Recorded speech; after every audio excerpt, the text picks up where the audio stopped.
Hey, everybody, it's Ron Johnson, and this is the Ron Johnson Show on Locked On Sports Minnesota. I'm excited to talk today, but I'm not too happy about the Timberwolves being down 3-1. There is a way. There's a way to get to the NBA Finals for the Timberwolves. We'll talk about that and much more coming up next on the Ron Johnson Show. Locked On Sports Minnesota podcasts. It's endless Minnesota Vikings talk with the diverse voices of your local experts. Now the Ron Johnson Show. On the field, in the broadcast booth, Ron Johnson is Minnesota sports. He's played with them, hung out with them, and grown up with all the big names in Minnesota sports. They're hanging out with Ron Johnson. It's the Ron Johnson Show on the Locked On Sports Minnesota podcast. And it starts now.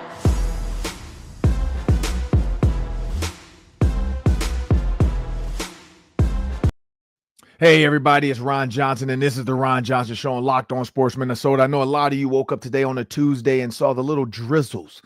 No, those are not Timberwolves fans' tears. That was rain. But I'm Ron Johnson. Hope you guys had a great Memorial Day. I know we talked about my father-in-law, who's a veteran, my grandfather who passed away, who was a vet as well.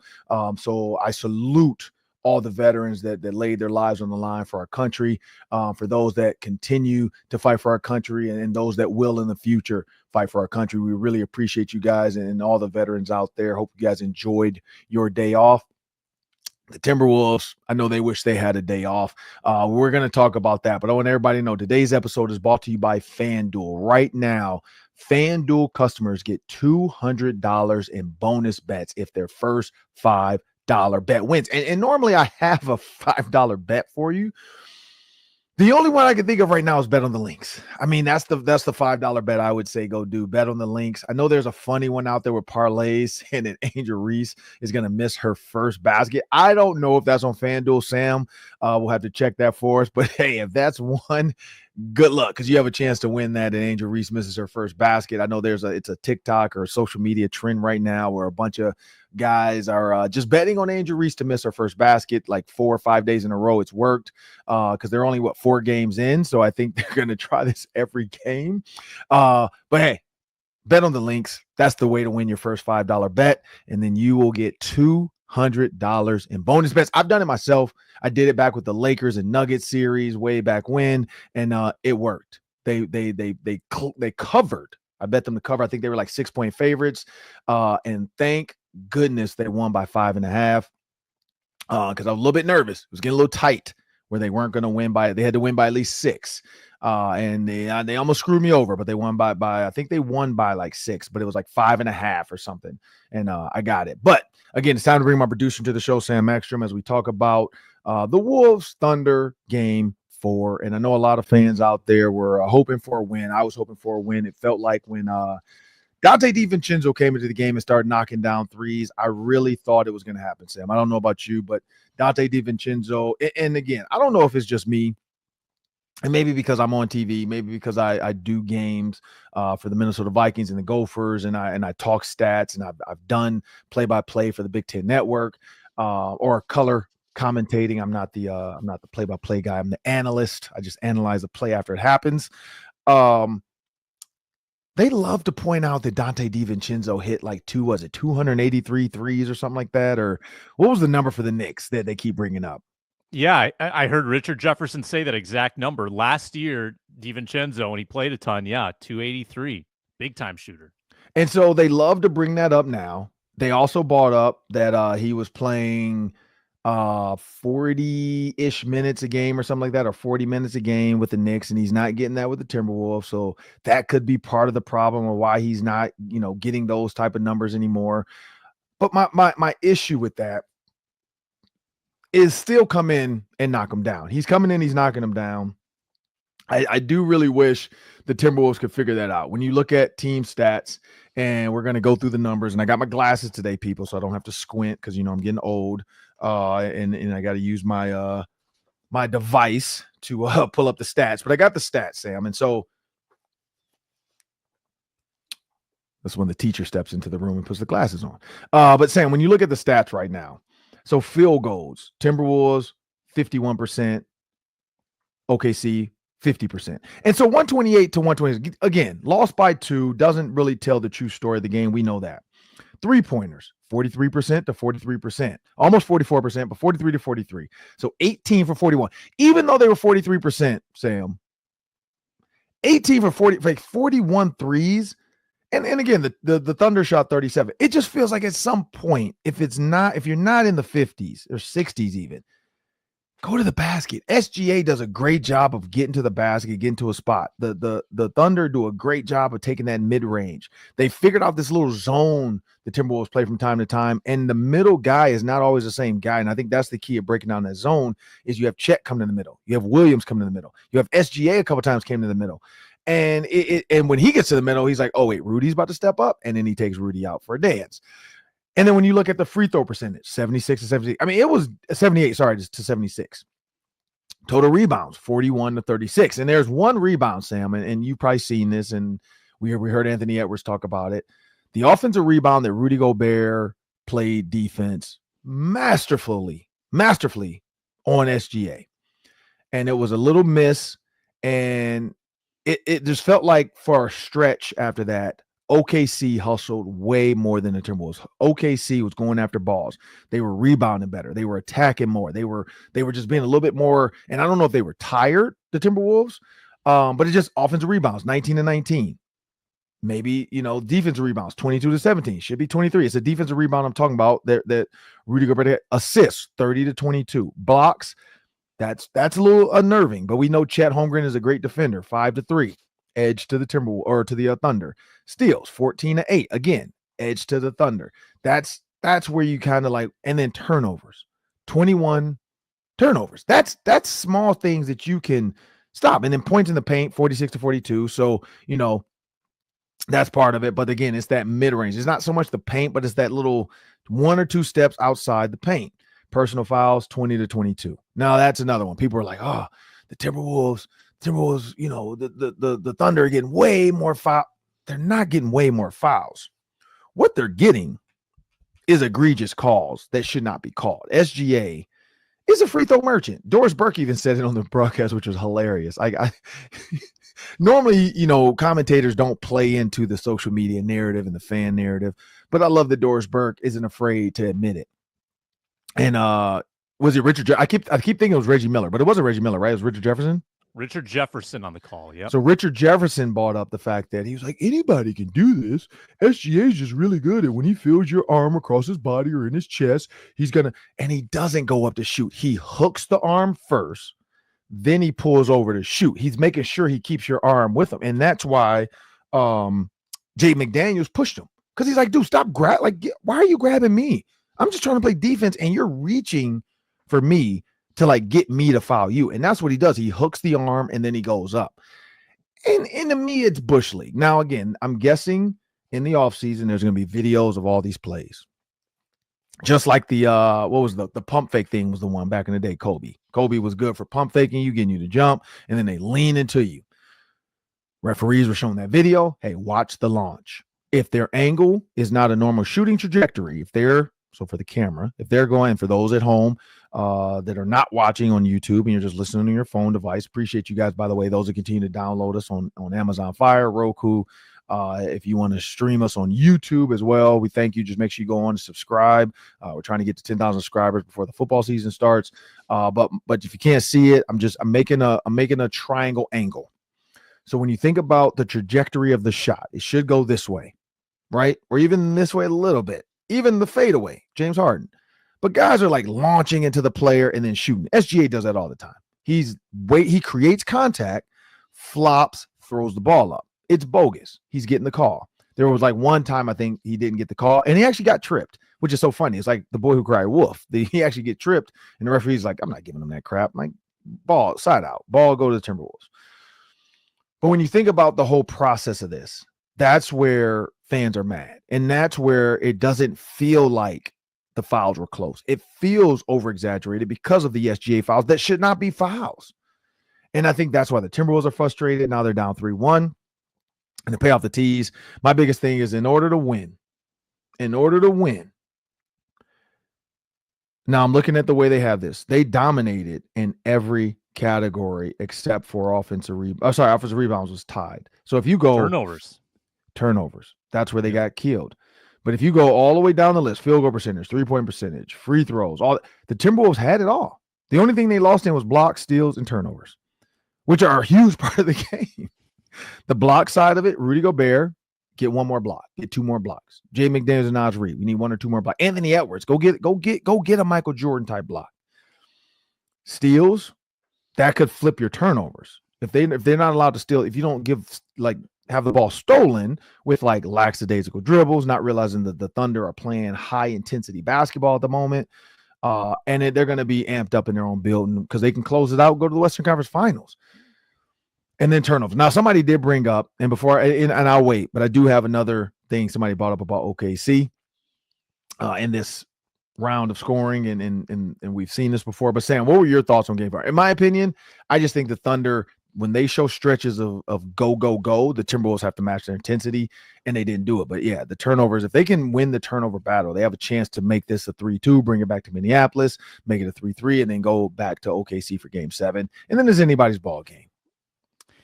Yeah, the Thunder are a juggernaut. Get this, Ron. The Timberwolves scored 41 points in the fourth quarter. They entered the quarter down by 5. If I told you, hey, the Wolves are down 5, they're going to score 41 in the fourth, you'd have thought they would have won that game. Right. The Timberwolves defense has always been able to turn it on when required. Okay, they gave up 65 in the first half. Most Timberwolves teams, this season, last season, they are able to get it together at halftime, make an adjustment, lock down in the second half. The Thunder, man, shot 13 of 20 in the fourth quarter. They could not miss. Daggers from Chet, daggers from Jalen Williams. I just don't know if they're defendable. I mean, of the next 3 games, it's hard for me to see the Timberwolves defending well enough to stop them to an extent where they could win 3 games in a row. It's going to be tough. The Wolves did everything they needed to do last night except take care of the ball. They did not take care of the ball. Reckless turnovers, usually on the dribble, usually trying to dribble against pressure. Got to move the basketball. Super disappointing to have that kind of night from McDaniels, from Nah, from DiVincenzo, and lose. It feels like a gentleman's sweep to me, Ron. I want to hear your optimism for why they can come back. So I think they can come back. So here's the thing. Again, you can complain, or realize it's too late to complain. The extra complaints the extra second that Anthony Edwards spends on the ground with his hands up like this because he didn't get the SGA call on a hard layup. The hands up. Or the what was the other? Oh, the one where he got banged across he was going to the hole. Chet banged him with his body. He dumped it off to Julius Randle. Should have been a foul there on Anthony Edwards. Randle hesitates half second, which gives Chet just a half second to get back in position, and he blocks him, which gets the jump ball. Anthony Edwards has to stop complaining. Seriously. Michael Jordan complained because we've heard audio of Jordan going up to the referee saying that wasn't a foul, that wasn't this, that was. But he did it strategically. He didn't do this. He didn't cry for calls. He didn't, unless maybe there's some footage of Michael Jordan that I haven't seen. You didn't see him on the ground hey, he's not doing that. Anthony Edwards does that so much that they end up in 5-on-4 situations, meaning either he misses or he makes it. But either way, the OKC team is getting the ball quick. They're kicking it in. They're like, hey, he's on the ground. Let's go. And then you see a 4-on-5 down the court. You see guys all looking around at each other like, man, whose guy is that? That's the problem with the process, the way he does it. He can't do that. That's one. The second way is when you're 3. So early in the game, 43-43 is even, right? But you lost. If the threes aren't falling, just start driving. When you start seeing the ball go through the basket, then it just feels like rhythm at that point. And that's what happened down the stretch. Anthony Edwards hits a layup. Naz Reid hits a layup. Nah hits a layup. Nah hits a 3. Nah hits another 3. DiVincenzo hits a 3. It became a rhythm of like not just Anthony, crossover, step back, miss, crossover, step back, miss. Like it became repetitive misses that Anthony Edwards, it felt like at one point he was trying to force the issue and that he had to knock down the big three for the fans and he wanted to be the guy. Julius Randle, on the other hand, like I shake my head. Yeah. I shake my head at it. 7 rebounds, 3 assists, 5 points in 28 minutes. Anthony Edwards, 41 minutes, 4 rebounds, 6 assists, 16 points. Like your star in the biggest moments can't do that. Jaden McDaniels and Nickeil Alexander-Walker and Dante DiVincenzo should not be the leading scorers in game 5 for your life. Sorry, game 4 for your life. Because, I mean, literally, you put your life on the line now. It's like being in a guillotine. And your options are fight or you got to lay down and hope. Because we've seen the movie. We've seen the guillotine movies where they take the, Robin Hood or the princess. She's up there in front of the whole crowd. And then somebody at the last minute comes out with a bow and arrow and shoots them free or something, or, something saves them. If you are playing for your life, you can't wait to be saved. And that's what it felt like at times. It felt like you were hoping somebody hit the big shot. Anthony Edwards and Julius Randle, in order to win, I'm not Stephen A in this. It doesn't have to be 30, but it can't be 5 and 16. Like combined, they didn't even score 30. I would say, I don't care how it comes, where it comes, or when it comes. Between the two of them, it has to be 45 points. Between the two of them, they need 45 points from those two. 45 points from those two, you get the same. You're going to get similar production from the other guys because DiVincenzo has no pulse. Like he's dead.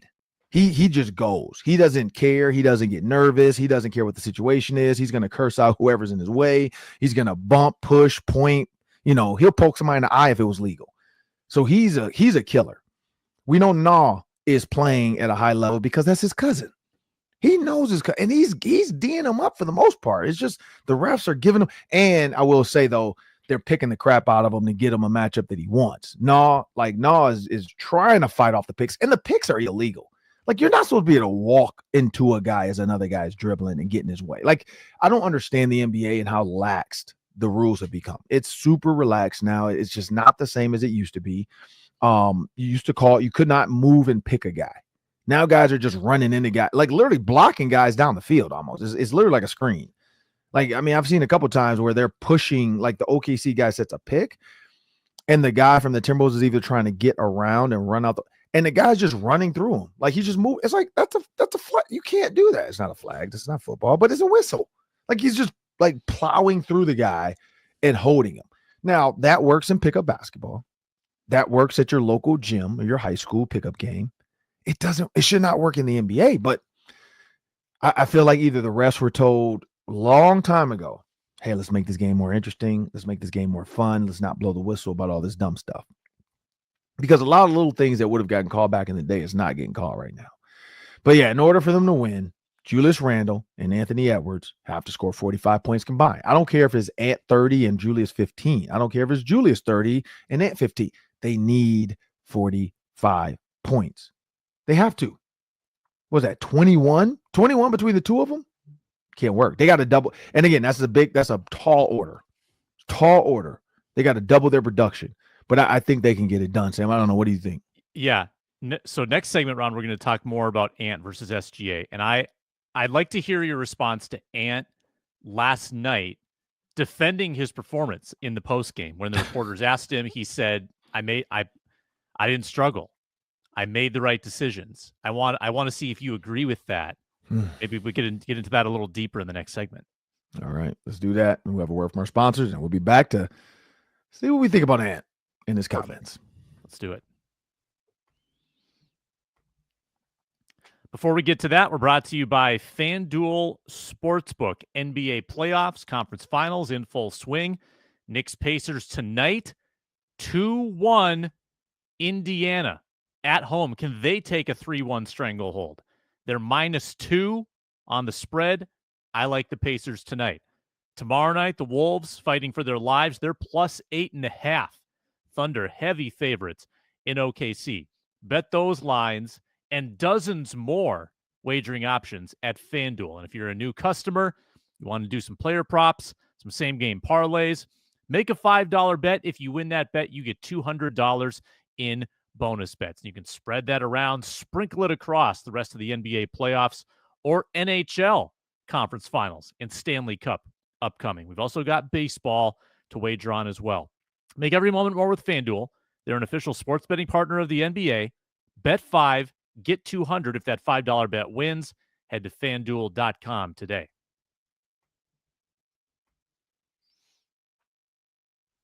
Well, Sam, what we got next, man? All right, I got a couple questions for you, Ron. So SGA has outshined Ant in this series. Foul merchant, free throw merchant, or not. SGA's got 30-point plus performances in 3 of the 4 games, 40 last night. Key shots in the fourth quarter. Had one quiet game in game 3. Ant, I should look at his total points per game, but last night, obviously quiet. Big game 3. Not impactful enough in games 1 and 2, obviously. They lost by 26. They lost by 15. Weren't particularly close. So have we seen the gap between an MVP player and Ant? Is it clear to you that Ant has a ways to go to be an MVP in this league? And I also want to hear what you think about him defending his performance last night. You can take it whichever direction you want. Yeah, so I've always said Ant was the MVP. We know that. We joked about that, but I did believe that. And then now, because again, OKC Thunder, the one thing people don't realize is they don't get the national everyday game. Like, there's way more Laker, Warrior, New York, Celtics games on TV. Even though OKC was the number 1 team in the league, it felt like, at least in Minnesota, because like it didn't feel like we had an opportunity to see a ton of OKC. We saw it on big matchups, but like you would get Lakers versus whoever or Knicks versus whoever all the time because those are big markets, big market teams. We get it. You get Christmas, you're going to get Warriors versus whoever. You're going to get this team versus like it is what it is. So when you hear about SGA, and again, I've always, and I have to apologize for this. Early on, I always would get SGA and Ja Morant confused because they felt like the same player. Like it felt like it was the same person. And the more I watch SGA, like I think he's a great kid. Like I don't like Ja Morant because of his idiotness off the field, like off the court. He does dumb stuff, like, But SGA doesn't deserve that hate. Great family man, kid, wife, game, everything. Like, upstanding guy. You're not seeing him in the media for negativity. I just don't like his foul merchant stuff. I don't like him constantly seeking contact and then falling down. But here's the thing. He attacks the spots. So that's what an MVP is supposed to do. Attack the spots when it's your time. Score when it's your time. It just feels like, and I get it, Anthony Edwards gets double teamed way more than a lot of guys that drive. There's nothing stopping the Timberwolves from doing that to SGA. Like every time he drives, just have a body step up and be in his way. Now, OKC does knock down the 3 pretty well at a high clip. All of them, even Chet. Like that's the one thing the Timberwolves don't have. Rudy can't shoot threes. Rudy can't shoot free throws. Like not, it was a jump shot. So that's why I say, yeah, Ant with his MVP race, it's a huge gap. It is because of that. The ability at any moment to get his shot off and know he can get his shot off. Ant has it. He just doesn't utilize it, meaning it doesn't have to be a spectacular dunk. It doesn't have to be a step back 3. There's times where his first move, he's open if he just dribble drives and then side steps because he has and that's what SGA does. Once he drives, he knows the guy is chasing. He then takes that side step and he goes up right away, knowing if the guy stays on me, he's going to run into me and foul me. If he wants to get out of my way, he's going to put his hands up and kind of do this, like to not hit me. That's why SGA is an MVP, because he scores when he's supposed to. For Anthony Edwards to say, I made the right decisions, I 100% understand what he's saying. There were double teams. Because the thing, if he forces a bunch of shots like Kobe would do and he misses, then we're going to be saying like he doesn't trust his team. Like look at Jalen Brunson in the Knicks early on. He was dribbling the ball way too much, killing the air of the ball. I mean, I know they say the plus minus when Cat's on the floor, Jalen Brunson's not on the floor, blah, blah. It's like all this greatness. The Timberwolves do have other guys that can score. So I understand where Anthony Edwards is going, but this is your moment. This is your moment on the national stage. There's 4 teams left. Everybody was watching you last night on Memorial Day. There was only 2 teams playing, and everybody in the world was watching you. And you deferred. You deferred a lot. Like, and that's where I think, Michael Jordan, that's always the biggest difference in Michael Jordan and Kobe Bryant. They didn't care if they missed. I think Ant cares too much sometimes about, maybe missing and then teammates being on them. Because again, Michael Jordan wasn't friends with his teammates off the court. Kobe Bryant wasn't friends with his teammates off the court. Anthony Edwards is. He's hanging out with these guys, playing video games. It's just a different era. And that was always the reason why. I think that's why Anthony Edwards does make the right decision and doesn't want to miss the shot. And then the team blamed, like, I'm wide open. They got to know it's Anthony Edwards' show. So yeah, I will say, there is a little bit of a gap between him and MVP. Yeah. Yeah, I think Ant gets discouraged a little too easily with those tight coverages. I think it relaxes him on the defensive end, where I think he loses some focus on that end of the floor. I thought he got beat several times last night, not watching his man away from the ball. Also, if Ant is going to, quote unquote, defer and make the right decisions, I'd like to see more than 6 assists, right? I mean, if you're only going to take 13 shots, which is low compared to like SGA, who took 30, I'd like to see more than 6 assists. I mean, if that's the game you're going to play, would like to see that number in the double digits. Ant's not a huge assist guy, and that's something that the league's MVPs are typically pretty good at. Joker is a double-digit assist guy. Luka is frequently a double-digit assist guy. It's not Ant's game. There's a little bit of an on-off switch with Ant. And if he doesn't get engaged early, sometimes it's hard for him to get engaged. And we saw a totally different guy in game 3 and game 4. And if you want to be an MVP, I don't think you can be that different from night to night. I think you need to strive for a level of greater consistency. And I think you get mostly the same SGA night in and night out, not so much with Anthony Edwards. Yeah, and I think that's the reason why, here in Minnesota, we're going to scream he's the MVP. Shai Gilgeous-Alexander is a free throw merchant, all this other stuff. But you can call him whatever you want. He's a scorer. Like, he is a free throw merchant. He does bang in the guy. He does shoot the ball, like, after he's touched and he falls to the ground like he was shot, like Ricky from Bad Boy or Boys in the Hood. That's the one thing is, like, Richard Jefferson's right. Everybody could do it. It's like the tush push. I mean, honestly, like this is SGA's willingness to bang into people, fall to the ground, throw up a shot off the backboard, get it called, and the and one. It's basically the tush push. It's the NFL level of tush push. The NBA wants to vote it out. Players want to vote that out. Stop letting them do that. If you create contact, you can't fall. Once you dip your shoulder, which I do agree with this, once you dip your shoulder, you should not be able to fall. Now, here's the thing. Jalen Brunson, I don't know, Sam, if you've been watching the Knicks. I've been watching the Knicks too. He gets beat to hell. He gets beat up. He gets punched, pushed, knocked down, hit in the head. He's done some weird stuff too, where I don't know if you saw the one clip where he grabs the guy's arm as he's dribbling and throws it at himself. Like, he hits himself in the face with the guy's arm. And I think the refs caught that. Like, dude, we saw that. Like, you did that to yourself. But if that was SGA, he would get the call. And that's why people are a little bit annoyed. It's like SGA has somehow made these, maybe because he's smaller, maybe because he's frailer. Like, Jalen Brunson is a stronger, bigger dude. LeBron gets beat up and smacked on the arm as he's going to dunk, and they don't call it. Obi Toppin, when he dunked that putback dunk I forgot the game before this one, the Celtics, I think it was the Celtics game.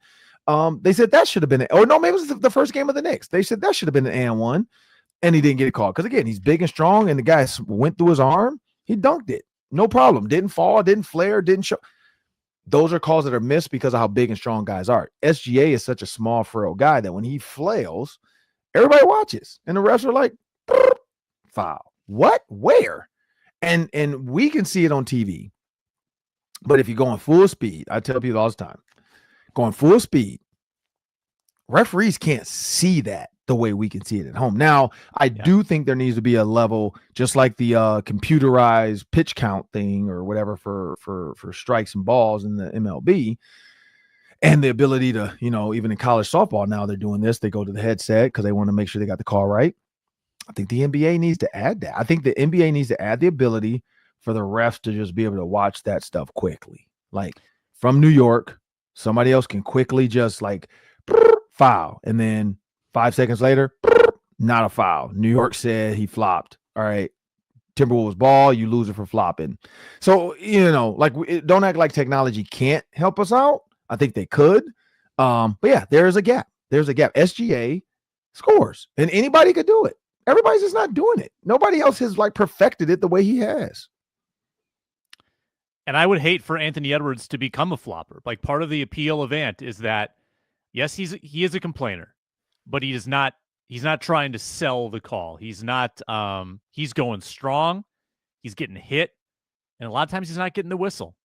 And I would hate for him to add that part to his game. I'd like for him to add other stuff. Add a little better ball handling. I will say, we asked him to be aggressive.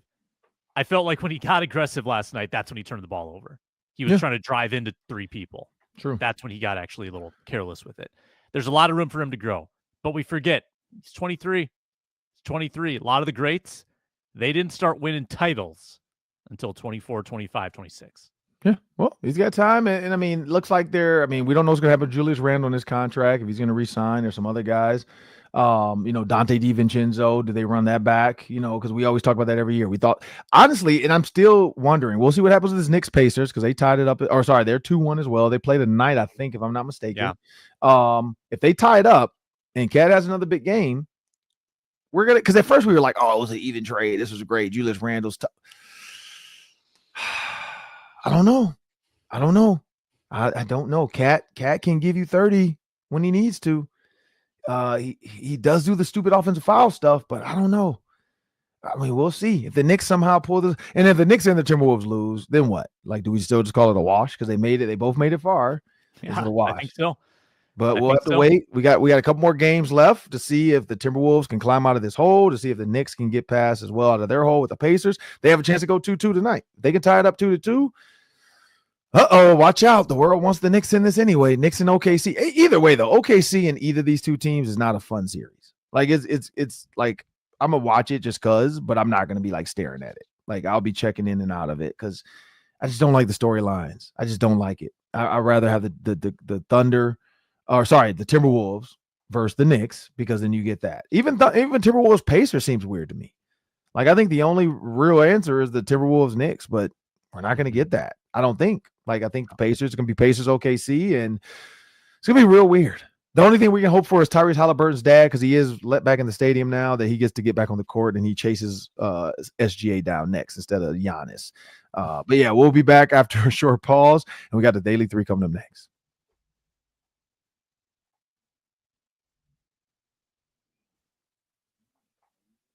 Well, now it's time for the Daily 3. That's 3 questions. We can spend about 3 minutes each today. Take it away, Sam. Okay, let's talk about some good basketball. The Lynx are 4-0. Oh, by the way, Ron, the Frost won the championship last night in the PWHL. So we got a hockey championship, and maybe the Lynx are another women's sports championship on the horizon. They are 4-0, off to a great start. Nafisa Collier's balling. FanDuel has them second favorite to win the title behind their nemesis, the New York Liberty. Ron, do you have the Lynx as the real favorite to win the title? No, I don't. Because the Liberty are going to get the world favor. They're New York. And again, I think the fact that the Liberty just won, the fact that the Knicks have a chance to go, I think the world wants the Knicks in it to get that, kind of a both teams won in New York, and you got the Yankees, and there's just an embarrassment of sports out there. The fact that the Lynx, that would have been nice. Lynx, Liberty, and then Timberwolves, Knicks. That would have been nice. You got Minnesota versus New York back to back. Could the Twins ever get there with the Yankees? Nah, not gonna happen. But I will say I think the Lynx are behind the Liberty. Just because again, I'm always of this how I always think. You're the best until you beat the best. They haven't beat them. Now we do remember last year. I think the refs cheated. Refs 100% cheated for the Liberty. They gave them some calls that were not fouls. They put them on the line to have a chance to to give them a chance to win the game.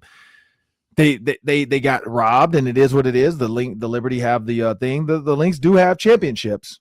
So it's not like they haven't been there before. At 4-0, Nafisa Collier is having a great year. I just feel like I get too much other stuff on TV. Like I'm seeing way too much fever. I'm seeing, and Dallas Wings, I get it. You got the number 1 pick, but you're 0-4. I don't need to see a bunch of losses. Like they're trying to find a way to pump them up with Paige Beckers. Paige is a Minnesota girl. We love her. But when you're 0-4, I don't need to hear about you. Like I really don't. Like Caitlin Clark is 2-2 with the fever. Now, Sophie Cunningham's coming back. You got Caitlin Clark. You got Lexi Hall. They have a great trio. And so I get why they're getting on TV because it's all about the fights. And you got the Chicago Sky with Angel Reese and Haley Van Lith, and they're fighting Caitlin Clark as well. But at the end of the day, I think the Lynx need more TV time. My guess is it's coming soon as they, maybe they get to 8-0 and maybe even 10-0. When they do that, then maybe everybody's like, oh, okay, it's time to talk about the Lynx now because the Timberwolves are done. And maybe the Timberwolves make it, but Timberwolves are done. Lynx are now 10-0. But yeah, I still think, yes, they're behind the Liberty until they can just beat them. Nafisa Collier, favorite to win the MVP at this stage. Number 2 is Caitlin Clark, and she's out for a couple weeks. Number 3, Aja Wilson. Collier is unbelievable, and because of her, I'm surprised the Lynx don't get a little more love because of how dynamic Collier is and really becoming kind of a national women's basketball brand. Small market. As long as you're in a small market, it's always what's going to happen with small market teams. Fans, Ron, last night complained about the Thunder fouling multiple times, down by 3. Teams have done it for decades. But a lot of complaints specifically last night about how it removes the drama from the end of an NBA game. And I would agree, it stunk. The Wolves had multiple possessions where a shot for 3 could have tied the game. They never got a shot off. Ron, is there a way to fix this rule? Or do you think the NBA would consider adjusting this rule to create better end of game situations? Yeah, I'd say under 2 minutes, they probably allow it. Under, I don't even know, 48 seconds, which is 2 possessions. Under 48 seconds, you get the ball. You get 1 shot. It says tech, 1 shot in the ball. If you foul somebody on purpose, just to try to, if you foul them and you're not in the bonus yet, I get it. You're just trying to reset, make sure they don't get a shot off, or make sure, you get your guys set. But yeah, if they get free throws, instead of free throws, I think it should be 1 shot in the ball again. And then maybe teams would second guess that. Now, again, because it goes back to the Hacker Shack, it's been the rule. Like you're allowed to just foul whoever you want, whenever you want, to try to slow the game down and give your team a chance to win. They just play the game right. They did it the way the rules are written. I mean, just like the tush push, just like the Belichickians. Like Belichick used to always try to find ways around stuff. It is what it is. It's the rule now. You don't like it. The owners of the NBA, I'm pretty sure when they go to their league meetings, they're going to come up with, the SGA rule and some of that stuff. Because again, that's where the launch angle became of we can't get guys up in the air anymore.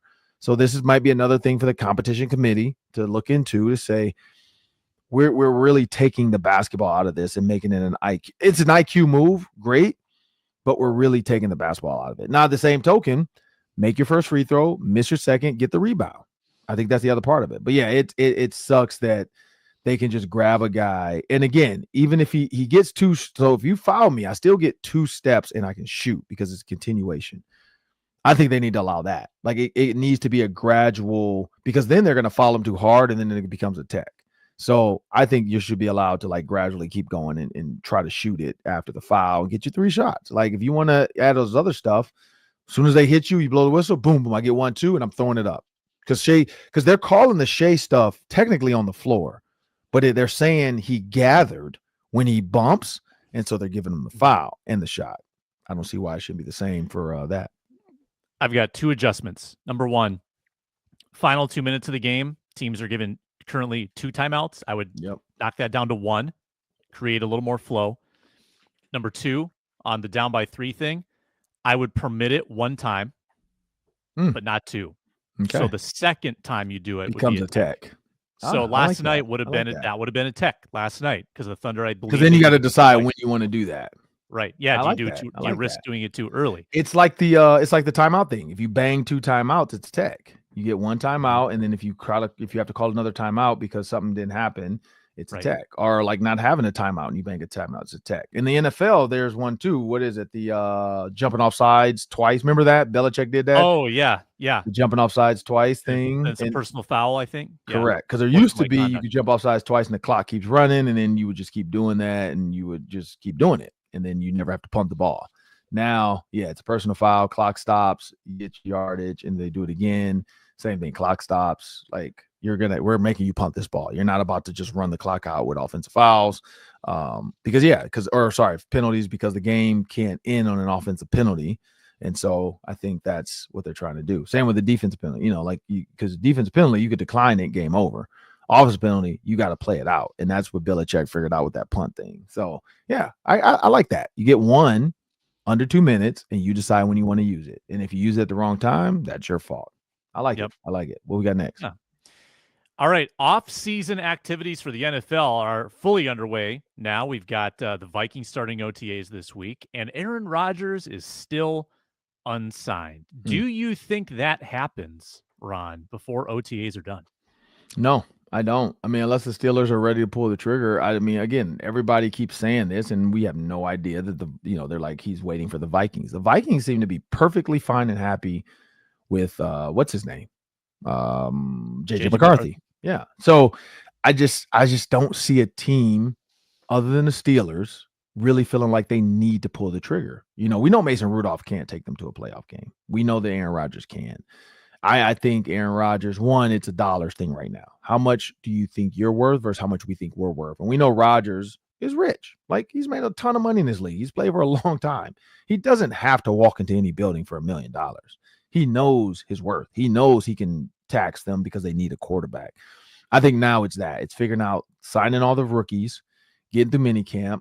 The problem though, so like offensive tackles, even offensive guards, center, you can't hold out to be a center, but tackles, guards, you just got to learn the playbook pretty quick. We interviewed Brian McKinney before. He talked about that when he held out. Receivers, you kind of want to work with your quarterback. Running backs, but quarterback is the one position you can't just hold out because you want to hold out. Like, you got to learn the offense, especially going to a new team. And so that's the key. Whatever team he's going to go to, if they're ready, he can't hold out, because eventually they're going to say, all right, we're going to pay a guy who's coming in and we got to start from scratch with him and the rest of these guys. This is when you want to build your rapport, is in the offseason, during OTAs, when, group activities, all the stuff they're doing on the field. Because right now I think that, they go through phases now. It's phase 1, phase 2, phase 3, and they're in phase 2. And so how quickly could a quarterback come into your system without you having to dumb it down for the whole team and still be competitive? That's what I think it has to be soon. But no, I don't think you will. I think this is gonna drag in the training camp, and then it's gonna take an injury or something, as my guess, or just like somebody willing to back down and say, here's how much we have. Do you want it or not? And I think that's the other thing. But yeah, it's gonna come down, I think, an injury or a team not feeling comfortable with their quarterback to make the decision on that. I don't know. What do you think? Do you think he's gonna get signed? I think he is eventually going to be a Steeler. The timing is the question. And I tend to think that this is a Rodgers delay and not a Steelers delay. Maybe you're right. Maybe there's some dollars attached to it. But Rodgers has also said publicly, has he not, that he would play for cheap? Didn't he say that out loud? He would play for $10 million, or someone reported it. So if the contract ends up being the sticking point, that would be contrary to what he had said previously. I don't know. I feel like we've kind of run out of steam on Aaron Rodgers. I'm tired of it. I'm weary of the news cycle, the questions. He hasn't been a relevant or a great quarterback for about 4 years now, Ron. So this is all kind of tiring to me. Yeah, and now he's starting to get bashed by his ex-girlfriends. They're all starting to come out saying that he was like emotionally abusive and he was this and he was that. And, Olivia Munn's kind of been silent ever since the whole, like, he left his family or he ignored his family for her. And so, and they broke up. Shanley, remember the girl from the movies? The actress, she said the same thing, that it was hard dating Aaron Rodgers and he left scars on her emotionally. So there's something to this. Like, and again, because these are millionaire women. Like, they don't need to just make up stuff against Aaron Rodgers. Like, they're not asking for money. They're just like, people ask them how was it, and they're like, well, look, it was a little bit abusive. Like, not physically, but just the way he was. Like, so my guess is the ayahuasca mixed with everything else that he has going on. And again, he got mad about the what the Jets, flying him in, and they could have told him over the phone versus having him get on the plane and come to New York just to say we're going a different direction, which I agree.